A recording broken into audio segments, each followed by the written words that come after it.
Okay, so this is how I make my pan-seared steak. First of all, we have a nice little fillet here. It's salted and peppered, covered totally. I use, this is a safflower oil. It has a high smoke point. Then I have butter, garlic, and thyme. I have a little bit too much butter, but I was just trying to use some of the older stuff we had up.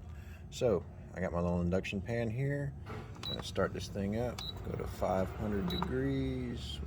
There we go, max sear. That's 500 degrees. So I'm going to let that oil heat up, and then I'm going to add the steak. Okay, so we're a little bit hot right now, but that's even better. All right, we got the steak in there. I'm going to let it go for probably 2 minutes on this side because this is about 1.5 inch steak, and then I'm going to flip it.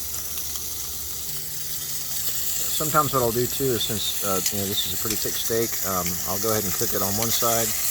It's been about 2 minutes now, but then I'll go ahead and just put it up on its side to try to render some of that fat on the side there, get that fat rendered. But you can see that's a good sear.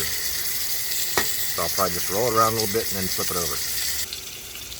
So as I'm rolling it, I'm not really trying to get it to cook. I'm just wanting a little bit of sear around the outside. So as you can see, I just keep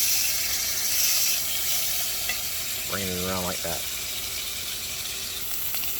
Okay, so right now we are probably about 3.5 minutes with the one side and all the sides. Now I got it going on this side. Now I'm just going to let this go for about a minute, and then I'm going to bring the temperature down to about 350 so I can add all this good stuff and not burn it, but it will still have the heat to finish off the cooking.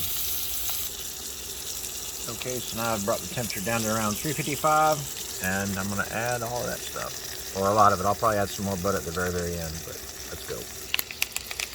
Oh yeah, now we're getting some good smells. So now at this point, what I'll do is I'll probably cook this for about another maybe 2 minutes at 350, maybe not even that long, but I'll constantly just scoop. And I can't do this with one hand. I usually tilt the pan, but you get the idea. You just keep continuously doing this. And add a little bit more butter at the very end to make it really nice. And here's what it looks like. You know, I was continuously just spooning that stuff over.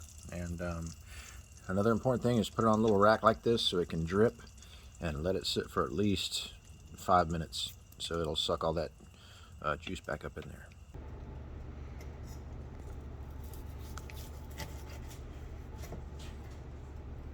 Oh, not so bad at all.